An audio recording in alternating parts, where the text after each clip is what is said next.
এই ভিডিওটিতে আমরা চলতড়িৎ অর্থাৎ কারেন্ট ইলেকট্রিসিটি নিয়ে পড়ব চ্যাপ্টার 6 ক্লাস 10। ঠিক আছে, তো আমি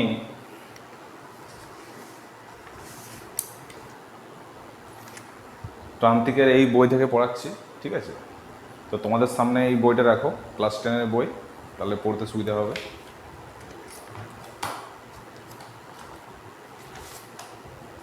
তাহলে দেখো, প্রথম হচ্ছে তড়িৎ আধান। এটা চিরুনি, আর এটা হচ্ছে কাগজের টুকরো।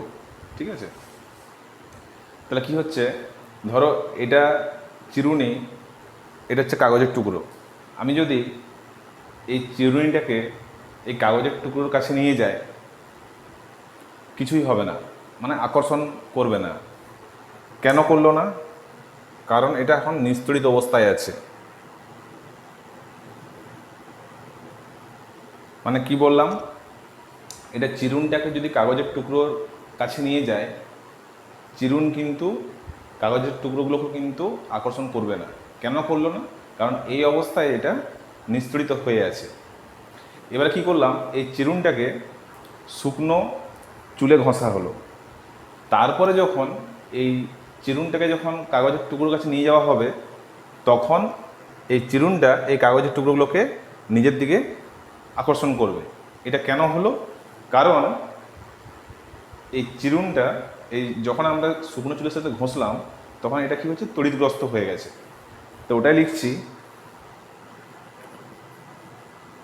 তড়িৎগ্রস্ত হয়ে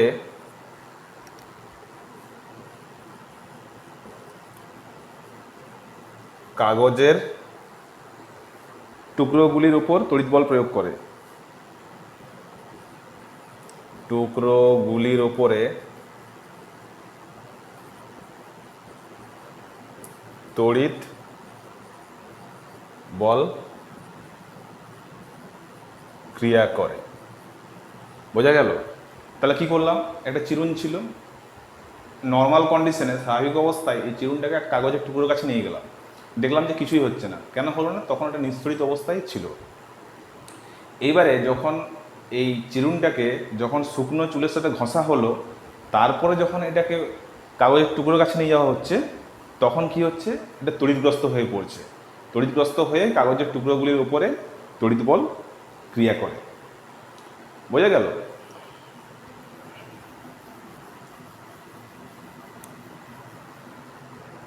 এরপরে দেখো,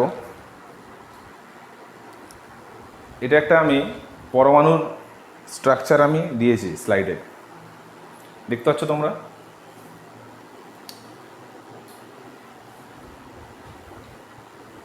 এটা হচ্ছে নিউক্লিয়াস অর্থাৎ কেন্দ্র। এই যে লেখা আছে নিউক্লিয়াস, এটা হচ্ছে কেন্দ্র। কেন্দ্রে কি থাকে? প্রোটন থাকে। এই যে লাল লাল দেখাচ্ছে যেগুলো, প্রোটন দেখাচ্ছে। আর এই যে নীল রঙের যেগুলো আছে, এগুলো হচ্ছে নিউট্রন।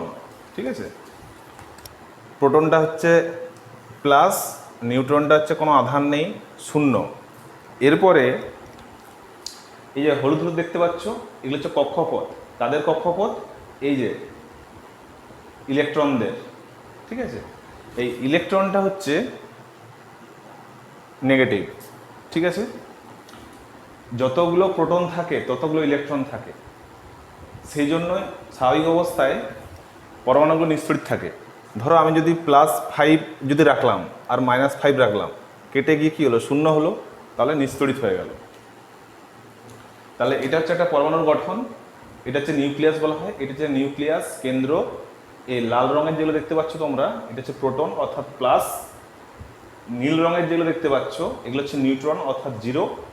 আর এই নিউক্লিয়াসকে কেন্দ্র করে বিভিন্ন কক্ষপথে, এই যে হলুদ রঙে দেখতে পাচ্ছ, এগুলো হচ্ছে সব কক্ষপথ। এই বিভিন্ন কক্ষপথে ওই ইলেকট্রনগুলি ঘুরছে। যতগুলো প্রোটন থাকে কেন্দ্রে, ঠিক সমান সংখ্যক ইলেকট্রন বাইরে ঘুরতে থাকে। বোঝা গেল? এটা হচ্ছে একটা পরমাণুর গঠন। এবার দেখো, স্বাভাবিক অবস্থায় এটা একটা পরমাণু নিয়েছি।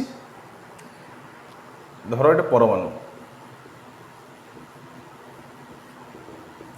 এই পরমাণু স্বাভাবিক অবস্থায় ইলেকট্রন সংখ্যা সমান প্রোটন সংখ্যা। ইলেকট্রন সংখ্যা সমান প্রোটন সংখ্যা। বোঝা যাচ্ছে? তাহলে পরমাণুর মধ্যে যতগুলি ইলেকট্রন থাকে ঠিক ততগুলোই প্রোটন থাকে। ঠিক আছে? আর আমরা এখনই কি শিখলাম? এই ইলেকট্রনগুলো সব ঋণাত্মক অর্থাৎ নেগেটিভ আধানযুক্ত হয়। তাহলে আমি লিখছি এটা নেগেটিভ আধানযুক্ত, আর প্রোটনটা হচ্ছে প্লাস অর্থাৎ ধনাত্মক। তাহলে এটাকে আমি প্লাস দিয়ে দিলাম। ঠিক আছে? এটা হচ্ছে স্বাভাবিক অবস্থায়। স্বাভাবিক অবস্থায় স্বাভাবিক অবস্থায় যতগুলো ইলেকট্রন থাকে ততগুলোই প্রোটন থাকে, সেই জন্য পরমাণু নিস্তড়িত হয়। কারণ একটু আগেই বললাম, ওখানে আমি যদি +5 আধান নিই আর -5 আধান নিই, এই যে -5 +5 কেটে গিয়ে কি হলো? 0। এই জন্যই বলা হচ্ছে পরমাণুটি নিস্তড়িত। পরমাণুটি নিস্তড়িত। বোঝা গেল? এবারে দেখো, এবার আমি কি করছি, ইলেকট্রনের সংখ্যা যদি প্রোটনের থেকে বেশি হয়ে যায়, ইলেকট্রনের সংখ্যা যদি প্রোটনের থেকে বেশি হয়ে যায় তখন কি হবে? দেখো, স্বাভাবিক অবস্থায় যতগুলো ইলেকট্রন ততগুলো প্রোটন, সেই জন্য প্লাস মাইনাস কেটে গিয়ে 0 হচ্ছিল। এবারে কি করছে, ইলেকট্রনের সংখ্যা প্রোটনের থেকে বেশি হয়ে গেল, কিন্তু প্রোটন তো বাড়ছে না। তখন নিটফল কি হবে? পরমাণুটি ঋণাত্মক তড়িৎগ্রস্ত হয়। পরমাণুটি ঋণাত্মক তড়িৎগ্রস্ত হয়। কেন হলো? তাহলে ইলেকট্রনটা তো মাইনাস মাইনাস প্লাস সমান ছিল, তাহলে মাইনাস বেড়ে গেল, তাহলে নিট আধানটা কি হলো? টোটাল আধানটা কত হলো? পরমাণুটি ঋণাত্মক তড়িৎগ্রস্ত হয়ে গেল। আরেকটা কেস হতে পারে, ইলেকট্রনের সংখ্যাটা যদি প্রোটনের সংখ্যা থেকে কমে যায়। ইলেকট্রনের সংখ্যা যদি প্রোটনের সংখ্যার থেকে কমে যায় তখন কি হবে? তখন পরমাণুটি ধনাত্মক তড়িৎগ্রস্ত হবে। তখন পরমাণুটি ধনাত্মক তড়িৎগ্রস্ত হয়। দেখো কি কি বললাম। প্রথম কেসে স্বাভাবিক অবস্থায় ইলেকট্রন সংখ্যা আর প্রোটন সংখ্যা সমান, ইলেকট্রনটা হচ্ছে মাইনাস, প্রোটনটা হচ্ছে প্লাস, প্লাস মাইনাস কেটে যায় 0, অর্থাৎ পরমাণুটি নিস্তড়িত। এবারে কি হলো, প্রোটনের সংখ্যার থেকে ইলেকট্রনের সংখ্যা যদি বেশি হয় তাহলে মাইনাস বেড়ে গেল, যদি মাইনাস যদি বেড়ে যায় তাহলে পরমাণুটি নেগেটিভ অর্থাৎ ঋণাত্মক তড়িৎগ্রস্ত হলো। অন্যভাবে যদি ইলেকট্রনের সংখ্যা যদি প্রোটনের থেকে কমে যায় তখন কি হলো, পরমাণুটি তখন প্লাস অর্থাৎ পজিটিভ অর্থাৎ ধনাত্মক তড়িৎগ্রস্ত হয়ে গেল।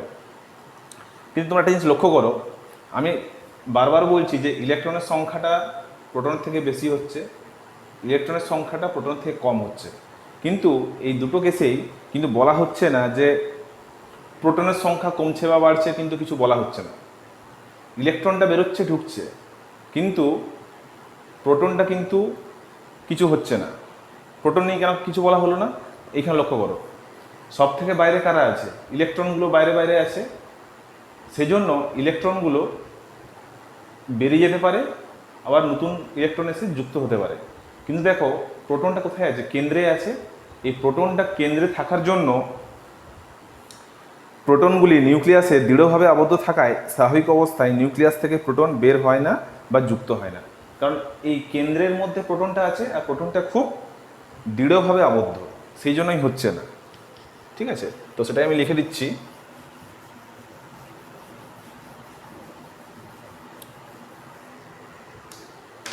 যে প্রোটনগুলি নিউক্লিয়াসে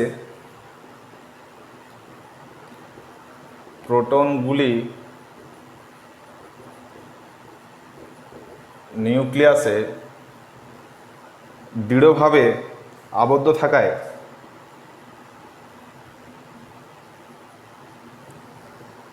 স্বাভাবিক অবস্থায়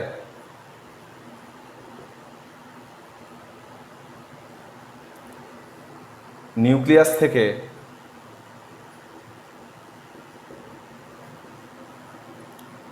থেকে প্রোটন বের হয় না,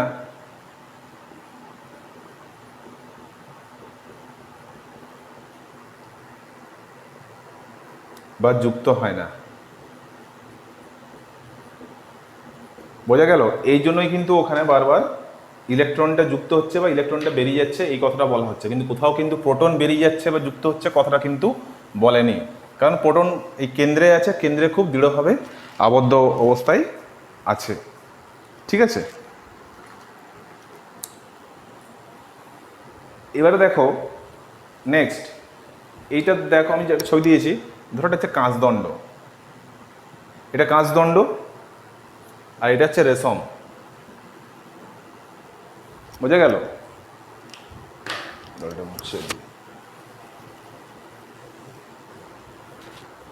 এটা হচ্ছে কাঁচদণ্ড আর এটা হচ্ছে রেশম। এই দুটোকে কি হচ্ছে? ঘষা হচ্ছে।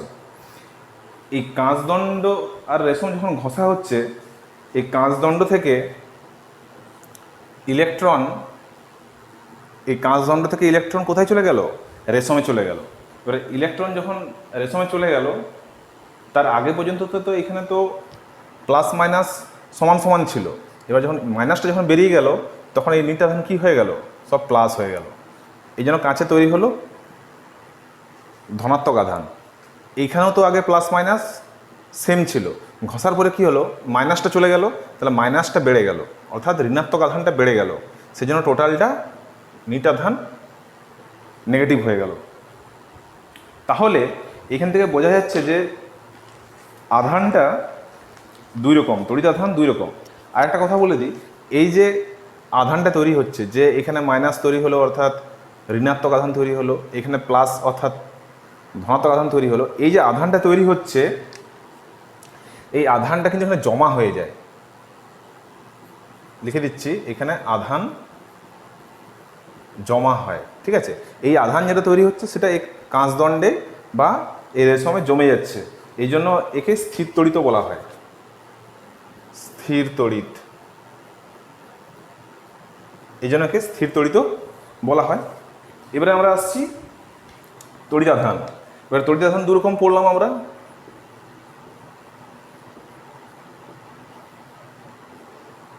তড়িৎ আধান দু রকম পড়লাম, একটা হচ্ছে প্লাস অর্থাৎ ধনাত্মক, একটা মাইনাস অর্থাৎ ঋণাত্মক। ওটাই লিখছি, ধনাত্মক অর্থাৎ প্লাস, আর একটা হচ্ছে ঋণাত্মক আধান অর্থাৎ মাইনাস। ঠিক আছে, এই যে ধনাত্মক আর ঋণাত্মক, এই নামকরণটা কে করেছিলেন? মনে রাখবে, বিজ্ঞানী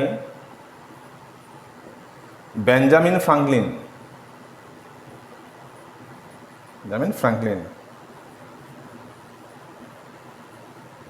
তিনি নামকরণ করেন এই ধনাত্মক অর্থাৎ প্লাস আধান, ঋণাত্মক অর্থাৎ মাইনাস আধান, এই নামকরণটা কে করেন? বিজ্ঞানী বেঞ্জামিন ফ্রাঙ্কলিন। ঠিক আছে, এবারে এই যে প্লাস এবং মাইনাস আছে, এদের মধ্যে দুটো ধর্ম আছে, বিশেষ ধর্ম আছে,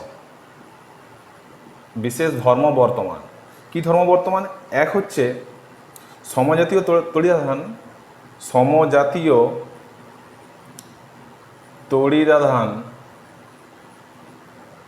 পরস্পরকে বিকর্ষণ করে, পরস্পরকে বিকর্ষণ করে। মানে কি বলতে চাইছে? প্লাস প্লাস পরস্পরকে বিকর্ষণ করবে, মাইনাস মাইনাস পরস্পরকে বিকর্ষণ করবে, এটাই যে ধর্ম। আর একটা হচ্ছে বিপরীত জাতীয়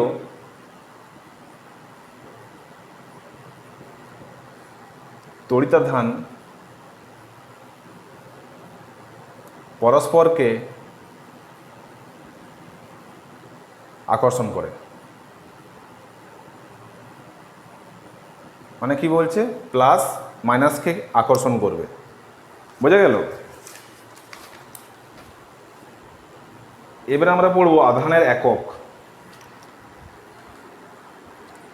এবারে আমরা পড়বো আধানের একক। এই যে তড়িৎ আধানটা এখনই পড়লাম, এবারে এদের এককগুলো পড়বো।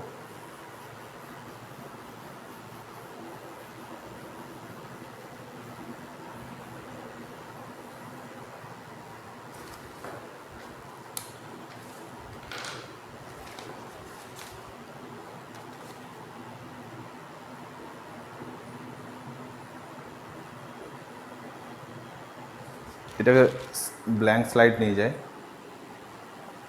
আধানের একক দেখো,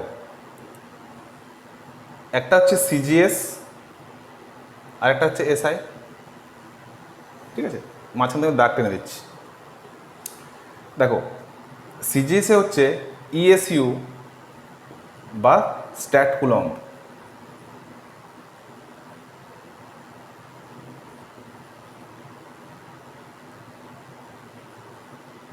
ইএসইউ বা স্ট্যাট কুলম্ব। ঠিক আছে, ই ফর হচ্ছে ইলেকট্রো,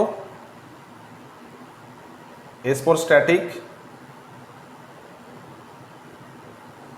ইউ ফর ইউনিট। মানে ইএসইউ হচ্ছে ইলেকট্রোস্ট্যাটিক ইউনিট। মানে এখানে কি হচ্ছে, এই যে আধান বা চার্জ, এই আধান বা চার্জ এটা কি স্থির অবস্থায় আছে, ভালো করে মনে রাখবে। আধান বা চার্জ হচ্ছে স্থির অবস্থায় আছে, এই জন্য ইলেকট্রোস্ট্যাটিক ইউনিট বা ইএসইউ। বোঝা যাচ্ছে? এবারে এর সংজ্ঞাটা কি বলছে, দুটি সমজাতীয় এবং সমপরিমাণ বিন্দু তড়িতাধানকে, আমি বলতে চাইছি ধরো এটা Q1, এটা Q2, ধরো এদের এদের দূরে, এটা হচ্ছে Q1 আধান, এটা Q2 আধান, এদের মধ্যে দূরত্ব হচ্ছে R। বলছে দুটি সমজাতীয় এবং সমপরিমাণ বিন্দু আধান তড়িতাধান, ঠিক আছে, দুটো সমপরিমাণ এবং সমজাতীয় তড়িতাধানকে শূন্যস্থান বা বায়ু মাধ্যমে পরস্পর থেকে 1 সেন্টিমিটার দূরে, মানে আর সমান হচ্ছে 1 সেন্টিমিটার দূরে রাখলে যদি তাদের মধ্যে এক ডাইন বিকর্ষণ বল ক্রিয়া করে, অর্থাৎ ফোর্স হচ্ছে 1 ডাইন ক্রিয়া করে, তাহলে প্রতিটি আধানকে 1 ইএসইউ বলে। তাহলে প্রত্যেকটা আধানকে 1 ইএসইউ বলে, বা একেই হচ্ছে স্ট্যাট কুলম্ব বলা হয়। ঠিক আছে, এখানে কিন্তু চার্জ স্থির। এবার যেটা আমি বললাম, মানে Q1 একটা আধান, Q2 আধান, দুটোই কিন্তু বিন্দু আধান। ঠিক আছে, দুটি সমজাতীয় এবং সমপরিমাণ বিন্দু আধানকে শূন্যস্থান বা বায়ুতে পরস্পর থেকে 1 সেন্টিমিটার দূরে, এই দুটোর মধ্যে দূরত্ব কত, 1 সেন্টিমিটার দূরে রাখলে যদি তাদের মধ্যে 1 ডাইন বিকর্ষণ বল ক্রিয়া করে, তার মানে যেহেতু সমজাতীয় আধান, তারা পরস্পরকে কী করবে, বিকর্ষণ করবে, পরস্পরকে বিকর্ষণ করবে। এই বিকর্ষণ বলে মানে হচ্ছে 1 ডাইন যদি বিকর্ষণ বল ক্রিয়া করে, তাহলে প্রতিটি আধানকে 1 ইএসইউ বা স্ট্যাট কুলম্ব বলা হয়। ঠিক আছে, তো এটাকে আমি আর লিখলাম না, একটা গেল ইএসইউ বা স্ট্যাট কুলম্ব, এটা একটা হলো। এখানে কিন্তু আধানটা কিন্তু স্থির। ঠিক আছে, এবার দেখো আধানটা তো এখানে স্থির ছিল, এই যে আধান এখানে স্থির ছিল, এই আধান যদি ভেলোসিটি বা অ্যাক্সিলারেশন নিয়ে যদি এগোয়, অর্থাৎ যদি ত্বরণ হচ্ছে বা যদি বেগ নিয়ে এগোচ্ছে, মানে আগে চার্জ স্থির ছিল, এবার চার্জ এগোবে, এইখানে তখন কি হয় বলো তো, ইলেকট্রোম্যাগনেটিক ব্যাপারটা চলে আসে।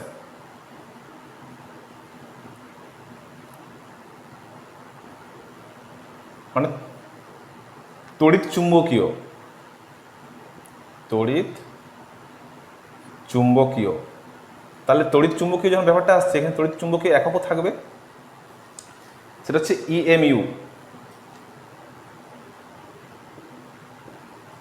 ই ফর হচ্ছে electro, M for magnetic,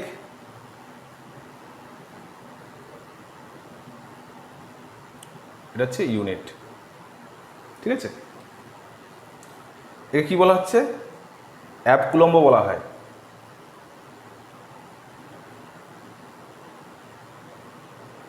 app coulomb. ঠিক আছে, এটা গেল আমাদের সিজিএস এর ব্যাপার স্যাপার গেল। তাহলে এখানে কিন্তু একটা পেলাম, অ্যাপ কুলম্ব পেলাম এখানে আমরা। এবারে দেখো এসআইতে হচ্ছে কুলম্ব,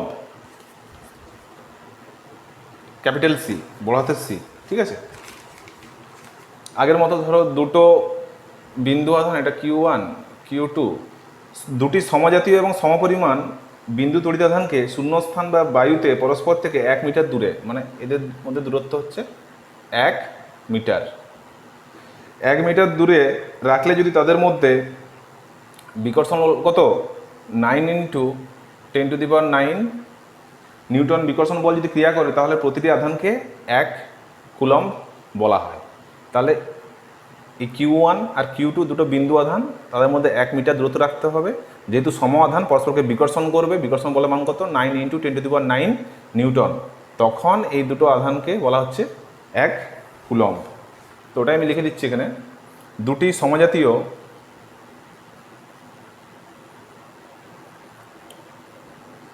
এবং সমপরিমাণ বিন্দু তড়িৎ আধানকে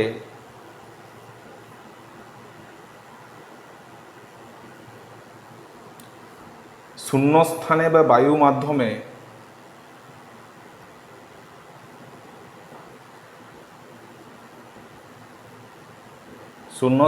বায়ু মাধ্যমে পরস্পর থেকে 1 মিটার দূরে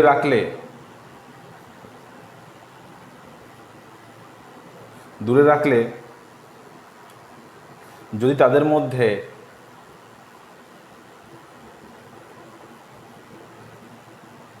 (9 × 10⁹) নিউটন বিকর্ষণ বল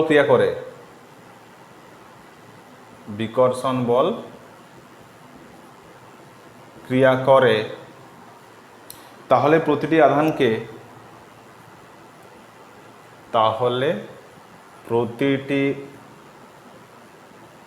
আধানকে 1 কুলম্ব বলে। বোঝা গেল? তাহলে এবার সিজিএস হয়ে গেল আমাদের, ইএসইউ, এসআই হয়ে গেল কুলম্ব। এরপরে এদের দুজনের মধ্যে রিলেশন আছে। এই কুলম্ব আর ইএসইউর মধ্যে রিলেশন কি? 1 কুলম্ব সমান 1 কুলম্ব ইকুয়াল টু 3 × 10⁹ ইএসইউ। ঠিক আছে? এইখানে আরেকটা ব্যাপার পেয়ে গেছি না, 1 কুলম্ব। এটাকে এভাবে লেখা হয় AB ক্যাপিটাল সি, এটা ইকুয়াল টু 3 × 10⁻10 ইএসইউ। এটা একটা রিলেশন। বোঝা গেল কি কি বললাম? একটা সিজিএসএ হচ্ছে ইএসইউ, ওটা ছিল ইলেকট্রোস্ট্যাটিক ইউনিট। যখন আধানটা স্থির, এবারে যখন আধানটা যখন ত্বরণ নিয়ে চলবে তখন ওখানে ইলেকট্রোম্যাগনেটিক বলা হয় বা তড়িৎ চুম্বকীয় একক ব্যাপারটা চলে আসছে। এটা হচ্ছে ইএমইউ, ইলেকট্রোম্যাগনেটিক ইউনিট। এটা হচ্ছে 1 কুলম্ব। তো রিলেশন হচ্ছে 1 কুলম্ব ইকুয়াল টু 3 × 10⁹ ইএসইউ, অথবা 1 কুলম্ব ইকুয়াল টু 3 × 10⁻10 ইএসইউ। এটা হচ্ছে এদের মধ্যে একটা রিলেশন। ঠিক আছে? এবার আমরা পড়বো মাত্রা।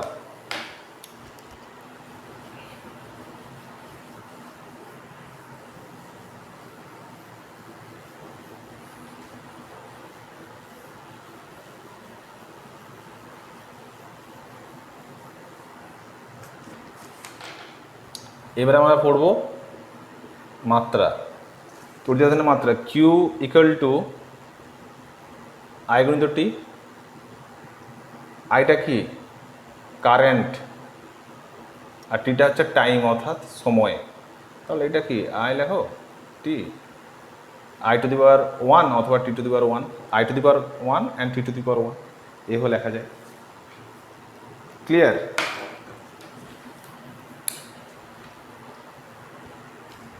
এবার আমাদের আসছে নেক্সট টপিক।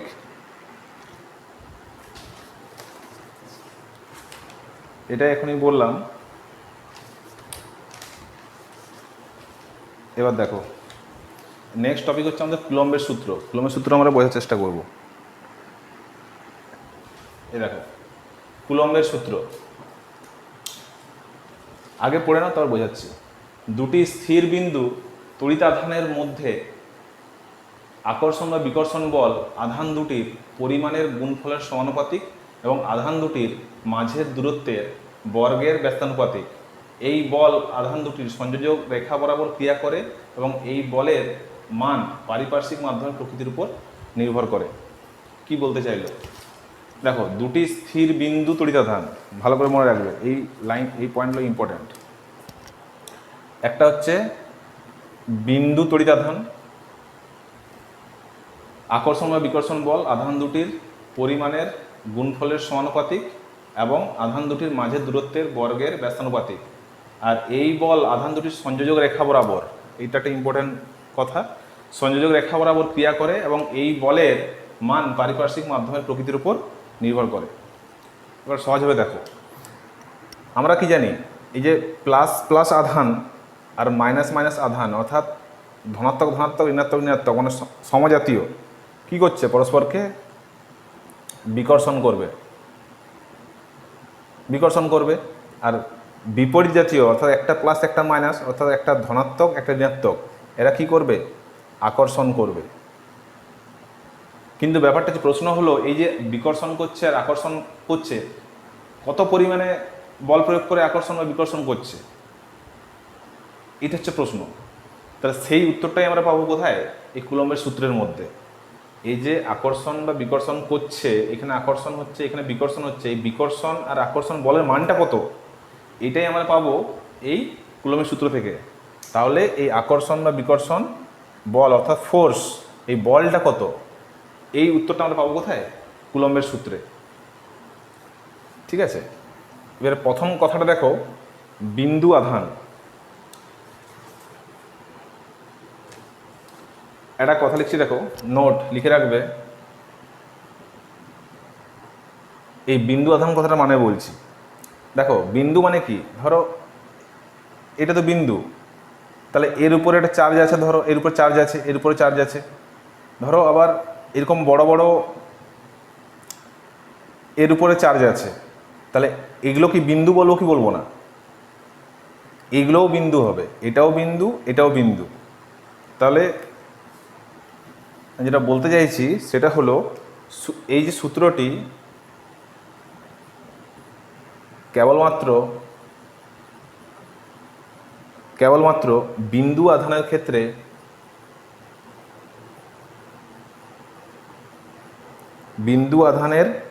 ক্ষেত্রে প্রযোজ্য।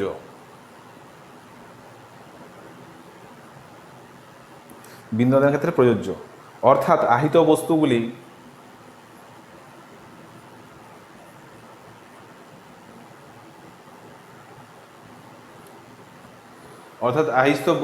আহিত বস্তুগুলির আকার অর্থাৎ সাইজ, তাদের পারস্পরিক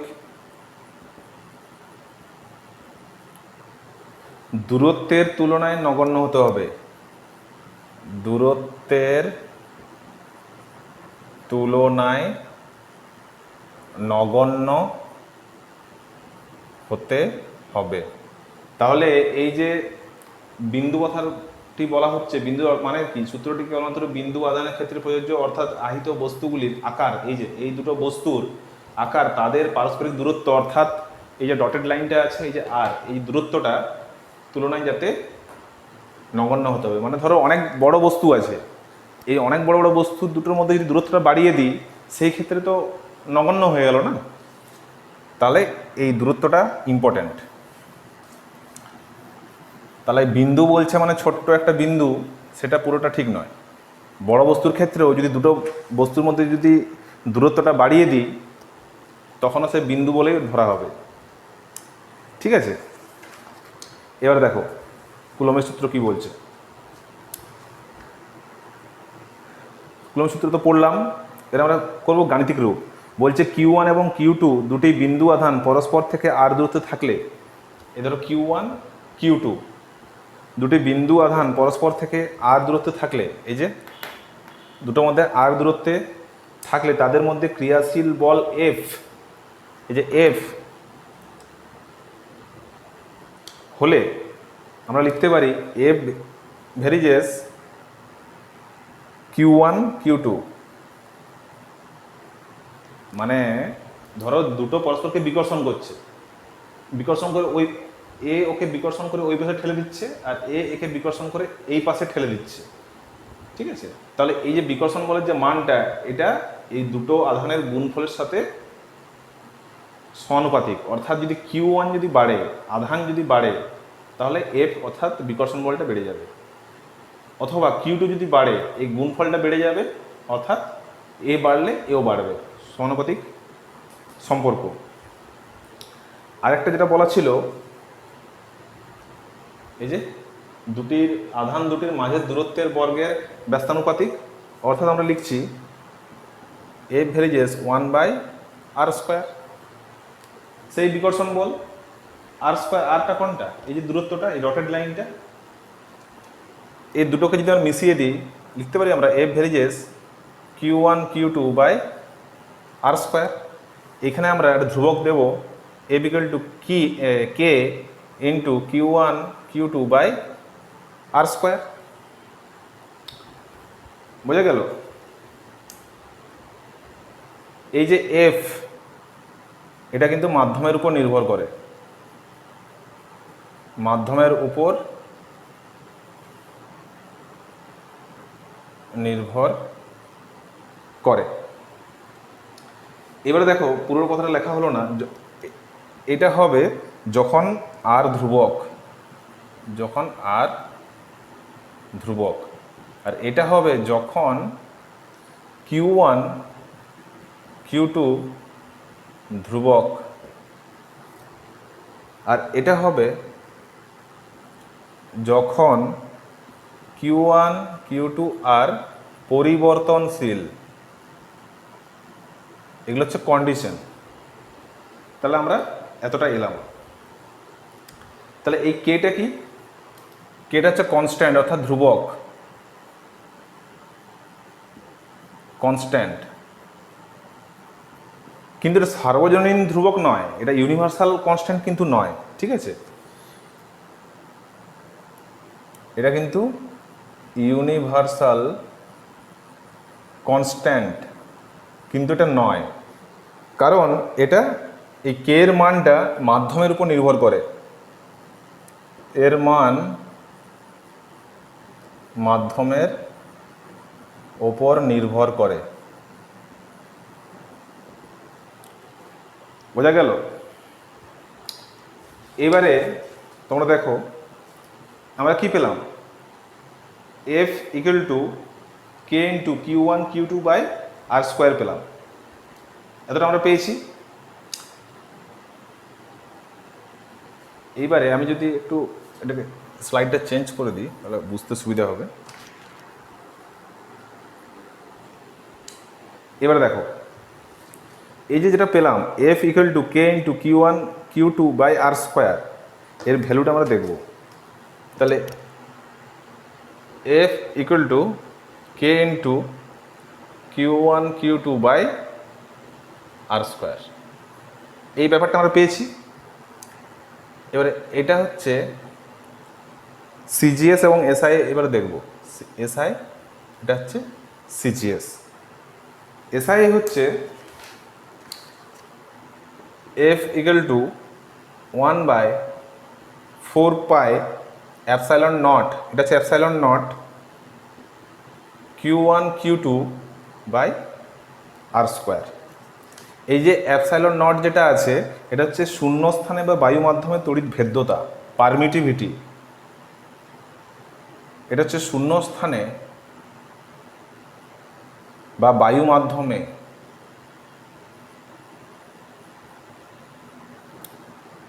তড়িৎ ভেদ্যতা। এই যে ε0, এটা কি বলে, ε0,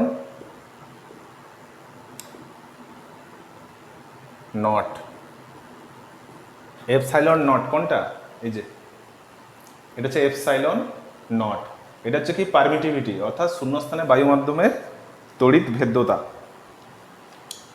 বোঝা গেল? এবারে এই ε0 এর ভ্যালুটা কত হচ্ছে দেখছি।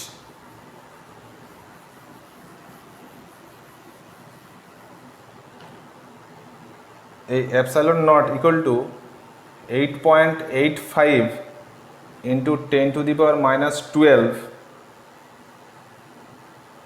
Coulomb square newton inverse m²⁻²। এ কে অর্থাৎ 1/4 4πε0 এর ভ্যালু হচ্ছে 9 into 10⁹ newton metre square coulomb to the power -2।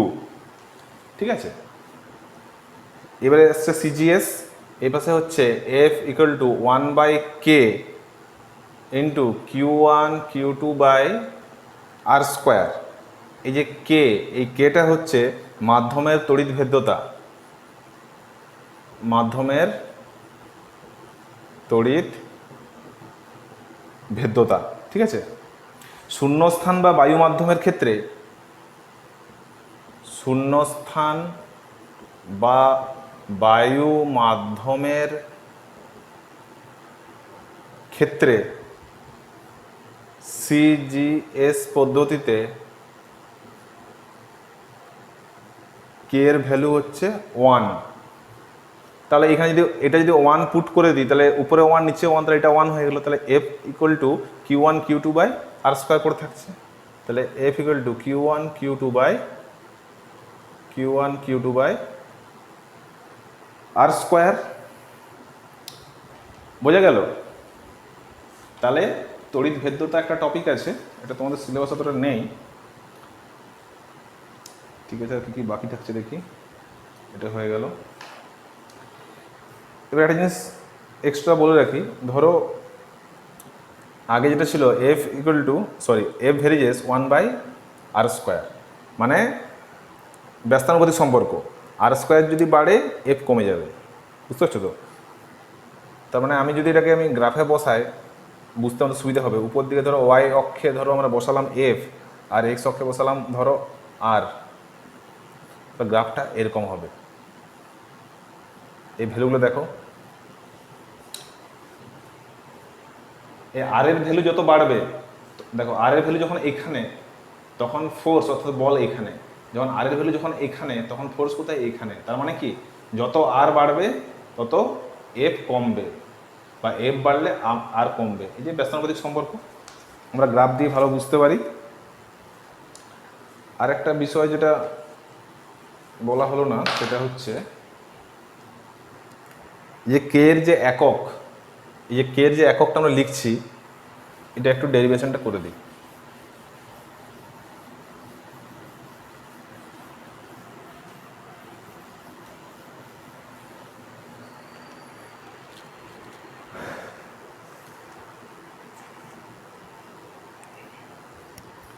আমরা কতদূর এসছিলাম? তাহলে F = K into Q1 Q2 by R square, তাই না? এটাই তো কুলম্বের সূত্র।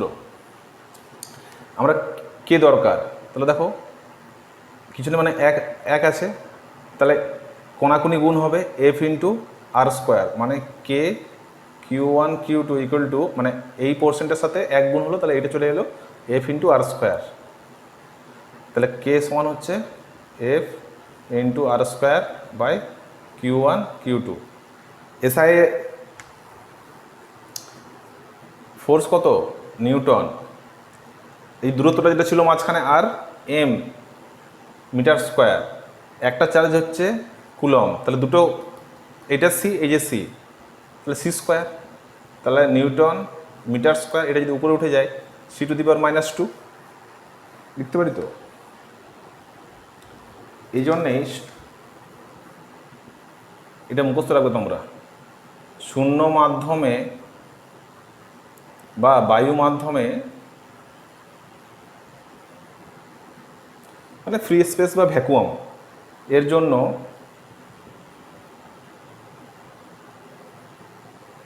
কে এর ভ্যালু, কে এর মান, এটা মনে রাখবে, কে = 9 ইন্টু 10⁹9।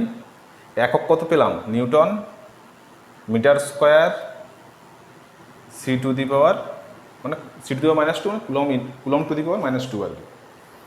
বোঝা গেল? এর পরের দিন আমরা শুরু করব, পরের ভিডিওটিতে এই তড়িৎ বিভব ও বিভব পার্থক্য আমরা শুরু করব।